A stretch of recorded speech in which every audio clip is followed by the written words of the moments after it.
मैं Nitish Kumar Mishra, guest faculty, DAV college Shivang. आज हम फ्रांस की क्रांति के बौद्धिक पृष्ठभूमि पर चर्चा करेंगे। फ्रांस की क्रांति से पूर्व का साहित्य असंतोष, क्रोध और आकांक्षाओं की व्यापक अभिव्यक्ति होने के साथ साथ सुधारों का उग्र एवं भावुक समर्थन था। फ्रांस के अनेक विचारकों ने तत्कालीन फ्रांसीसी समाज की, राजनीति की, राष्ट्रीय वित्त की दूषित अवस्था का पर उपयुक्त एवं कटु आलोचनात्मक लेख लिखे हैं। इन्होंने पुरातन विश्वासों एवं विचारों के ऊपर प्रश्न चिन्ह लगाए हैं।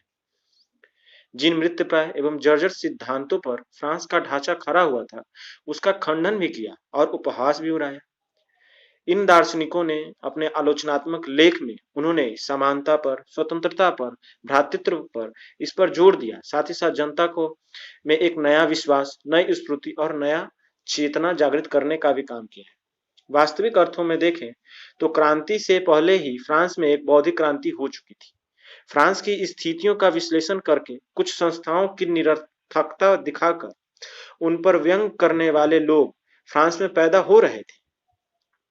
यथा स्थिति से असंतोष बढ़ गया था। अब परिवर्तन की बात सोची जाने लगी थी। उस परिवर्तन की रूपरेखा कैसी हो यह स्पष्ट नहीं थी, न तो कार्यक्रम ही स्पष्ट थे। लेकिन यह अवश्य था कि कुछ लेखकों ने मिलकर ऐसी मानसिकता तो बना ही ली थी कि फ्रांस में जो हो रहा है वो गलत हो रहा है, वो त्रुटिपूर्ण हो रहा है, उसके खिलाफ आवाज उठानी चाहिए, उसमें सुधार होना चाहिए। इसलिए उन्होंने मिलकर एक ऐसा वातावरण तैयार किया जिससे फ्रांस में एक बदलाव की लहर दौड़ पाए, जिसे ही हम दार्शनिक सुधार कहकर पुकारते हैं। इस युग के क्रांतिकारी विचारकों में मॉन्टेस्क्यू का स्थान सबसे महत्वपूर्ण है। मॉन्टेस्क्यू को पहला राजनीति शास्त्री भी कहा जाता है। साथ ही साथ वह राज्य तथा राज्य एवं व्यक्ति के संबंधों का विश्लेषण किया है। उसकी विशेषता यह थी कि उसने तत्कालिक व्यवस्था की कमियों की आलोचना ही नहीं की, बल्कि उसके विकल्प भी सुझाए। मॉन्टेस्क्यू धार्मिक रूप से कैथोलिक था, सैद्धांतिक रूप से राजतंत्रवादी था और वैचारिक रूप से वह उदारवादी था। वह एक उग्र क्रांतिकारी विचारों का समर्थक न था। वह इंग्लैंड के शासन पद्धति को उचित समझता था, वहां के शासन प्रणाली का समर्थन करता था। वहां के शासकों में नागरिकों की स्वतंत्रता सुरक्षित की थी, उसकी वो बड़ा मुखालफत करता था। उसकी सबसे पहली पुस्तक यात्रियों के पत्र के नाम से छपी, जिसमें उसने तत्कालीन समाज की आलोचना की, दरबार में व्याप्त भ्रष्टाचार, सामंतों की घोर निंदा की। इसके पश्चात उसकी प्रसिद्ध पुस्तक कानून की आत्मा प्रकाशित हुई, जिसमें उसने राज की सत्ता को समझाया। कानून की आत्मा नामक पुस्तक में ही उसने सत्ता के 3 कार्य निर्धारित किए। सत्ता के 3 कार्य थे: कानून बनाना, जो व्यवस्थापिका का कार्य है; कानून को लागू करना, जो कार्यपालिका का कार्य है; और कानून को परिभाषित करना, जो न्यायपालिका का काम है।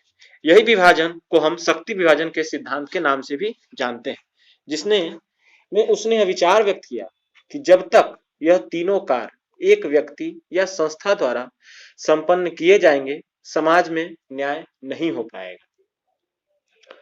मॉन्टेस्क्यू ने न तो क्रांति की ही बात की और न ही फ्रांस के शासन की स्पष्ट शब्दों में आलोचना की।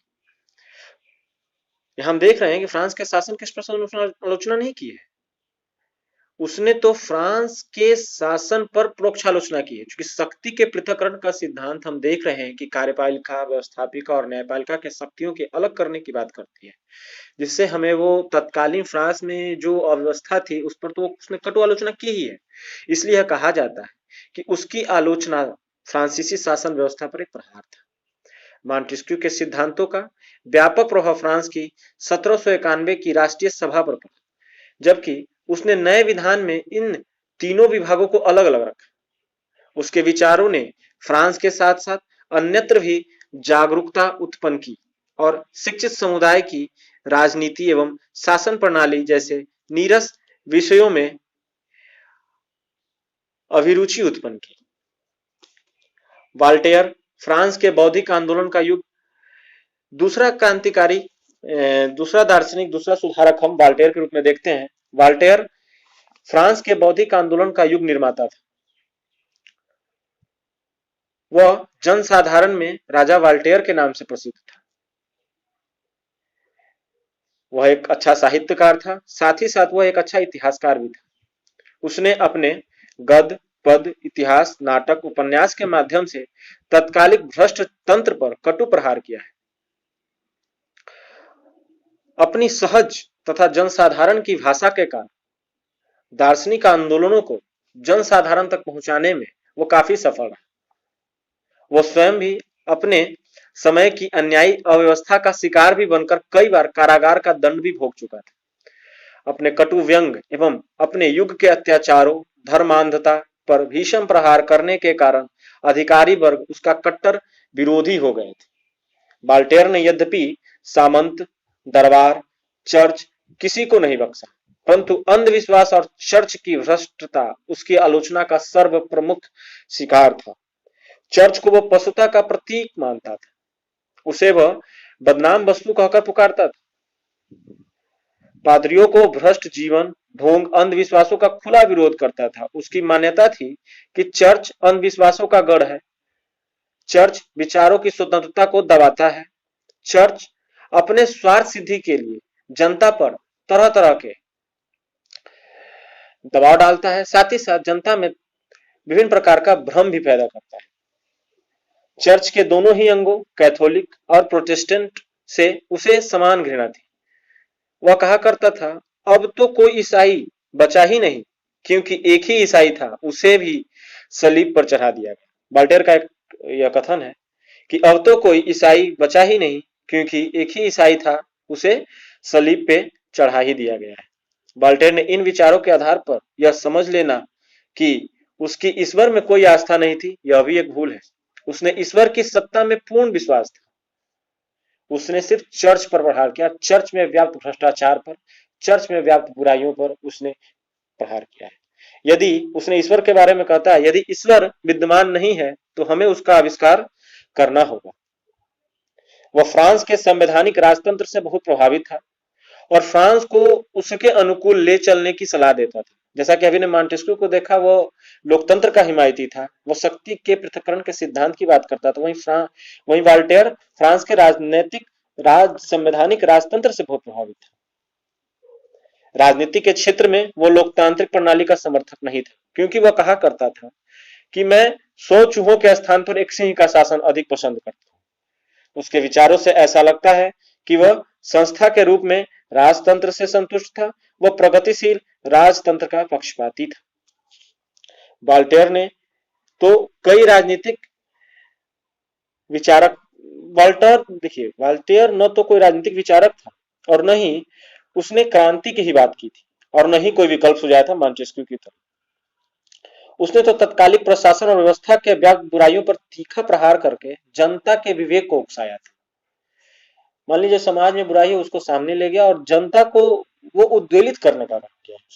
उसने तर्क की उपयोगिता बताई और पुरातन व्यवस्था के सबसे शक्तिशाली आधारों पर भी प्रहार करके लोगों की तटस्थता और निर्लिप्तता तोड़ दी। वाल्टेयर ने स्वतंत्रता को सर्वाधिक महत्व दिया है।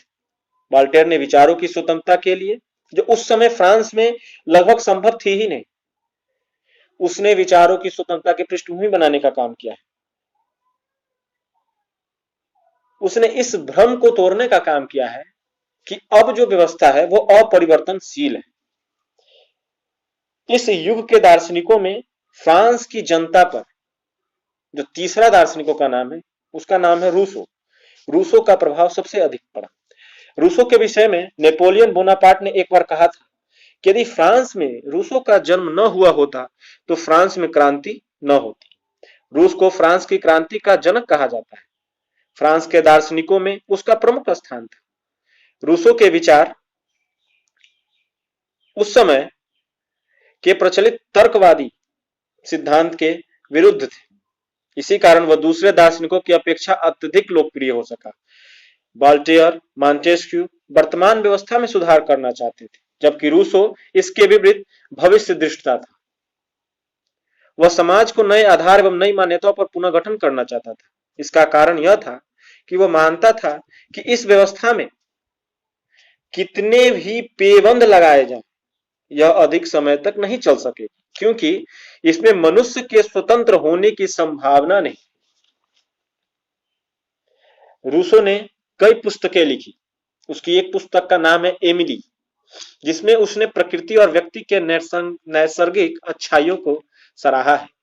रूसो का यह विचार काफी प्रचलित है कि वो कहता है, व्यक्ति मूलतः तो मासूम और गुणवान था, परंतु ज्यो ज्यो संपत्ति और संस्थाओं के बंधन में बंधता गया, त्यों तो कुटिल होता चला गया।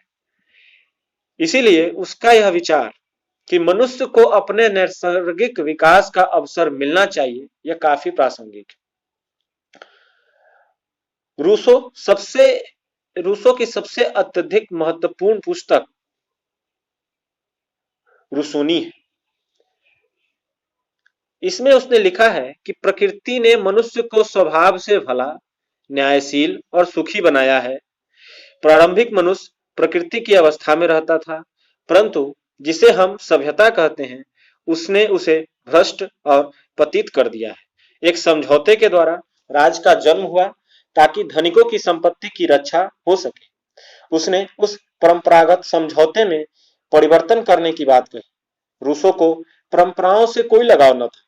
वह यह मानता था कि जनमानस की इच्छा सार्वभौम होती है, परंतु यह भी मानता था कि ऐसा हो नहीं पाता, क्योंकि व्यक्ति स्वतंत्र पैदा होता है लेकिन सर्वत्र जंजीरों में बंधा होता है। यह रूसो का कथन है कि व्यक्ति स्वतंत्र पैदा होता है लेकिन सर्वत्र जंजीरों में जकड़ा होता है। इसलिए तो वो कहता है कि स्वतंत्रता तो सबको प्यारी है, लेकिन यह सार्वभौम रूप से जनमानस में सफल नहीं हो पाता। उसने इन बंधनों से मुक्ति का तरीका भी सुझाया है। उसने प्रकृति की ओर वापस लौट जाने और नए समझौते की बात कही, क्योंकि उसका विचार था कि पुनः प्राकृतिक दशा में लौट जाना ही मनुष्य के लिए श्रेयस्कर है। उसका यह भी विचार था कि राज को जन्म देने का जो समझौता हुआ, उससे विशेषाधिकार युक्त वर्ग को समाज के शोषण का अवसर प्राप्त हुआ, जिस कारण वर्तमान स्थिति उत्पन्न हुई। वो कहता है कि राज को जन्म देने का जो समझौता होता है, राज का जन्म एक समझौता के तहत हुआ, और समझौता के तहत ही उसे विशेषाधिकार युक्त वर्ग में समाज का शोषक बना दिया, और इससे यह स्थिति उत्पन्न हुई। उसने जनसाधारण से अपील की है कि समाज के बनावटी ढांचे को, गंदी इच्छाओं व यातनाओं को, धन से भरे संसार को, व्यवस्था के नाम से पुकारे जाने वाले अत्याचार को, ज्ञान कहे जाने वाले अज्ञान को भस्म कर डालो। मनुष्य को आदि काल से ही सादगी पसंद है। और रूसो की कल्पना वस्तुतः उस समय की थी जहां कानून बनाने का जनता को प्रत्यक्ष अधिकार हो, बहुसंख्यक लोगों का शासन हो, ऐसी समाज की कल्पना करता है। उसका दृढ़ विश्वास था कि सर्वोपरि सत्ता जनता के हाथों में होनी चाहिए, किसी एक व्यक्ति या संस्था के हाथ में नहीं होनी चाहिए। सार्वभौम सत्ता जनता की इच्छा में निहित है, जिसकी अभिव्यक्ति राज्य के कानून में है।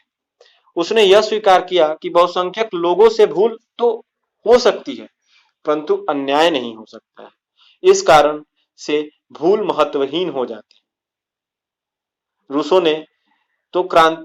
न तो क्रांतिकारी था, न ही उसने क्रांति की बात कही। उसने सभी व्यक्तियों को स्वतंत्र और समान माना, मानव मात्र में आस्था प्रकट की। उसने फ्रांसीसी क्रांति के समानता, स्वतंत्रता, भ्रातृत्व के नारे उसी के विचार से प्रभावित दिखाई पड़ते। उसने अपने तेजस्वी विचारों से फ्रांस के जनमानस के हृदय में आत्मविश्वास के भाव जागृत करने का भी काम किया।